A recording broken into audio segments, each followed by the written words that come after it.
Souleymane Cissokho versus Thulani Mbenge. To those who don't know, they recently fought in France. Fight was scheduled for 12 rounds. I thought it was scheduled for 10 rounds, but yeah, it was scheduled for 12, and fight ended up going the distance. It went the whole 12 rounds, and Souleymane Cissokho won the fight by majority decision. Before I get more into the video, I just want to say thank you so much for watching. Please subscribe for more boxing, and please hit that like button. It helps out the video, it helps out the channel. I'd really appreciate it. So yeah, the fight, like I was saying, the fight went the distance. Cissokho won the fight by decision, 116-112, 114-114, 115-113, all in favor of Cissokho. I thought he won the fight. I thought it was arguably close because there were moments, there were rounds where I felt like Cissokho was doing more moving than punching. And I don't know, man. Like Cissokho's a good fighter. He's a good boxer. He had very good, effective footwork, but I felt like he needs to let his hands go a little bit more. He's way too defensive-minded. But then again, that's just how you are when you are being trained by somebody like Virgil Hunter.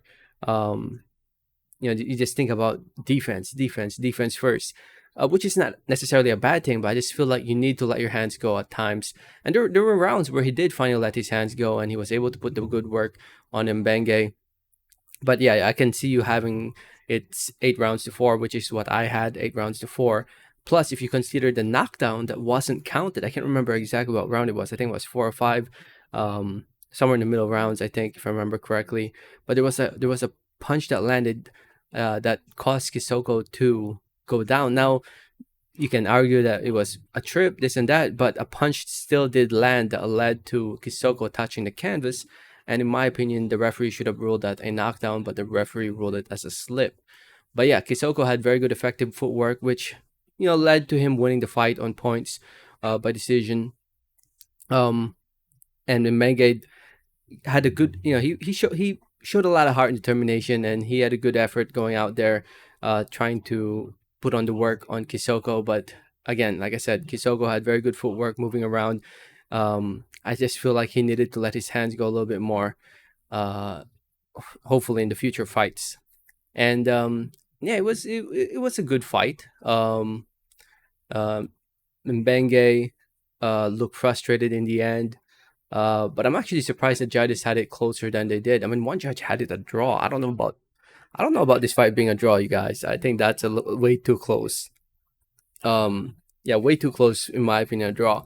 I think the right person won, Cissokho.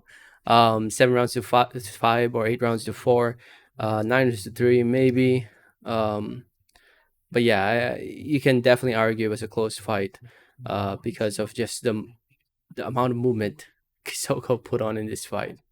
So anyway, with this win, Souleymane, BoxRec has yet to update it. Souleymane improves to 16-0, 9 wins coming by way of knockout TKO. He wins the WBC silver welterweight title.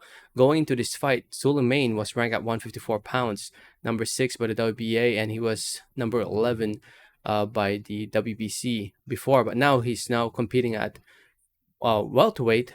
They have him ranked at number 11 right now at the WBC. And this is, I'd love to see him try to compete in this weight division. I'd love to see him getting there against any of these top 15 fighters at 147 pounds, hopefully. As for Thulani Mbenge, he suffers his second loss in his pro career. It's not the end of the world. Thulani can definitely rebound from this, just bounce back, get some easy wins, and then hopefully he'll be back in the mix against a top 10, top 15 fighter in the world. I mean, BoxRec currently has him at number 14, so we'll see. Anyway, if you saw the fight, let me know what did you think about in the comments. Thanks for listening and watching. And like always, have a great day. All right, thanks.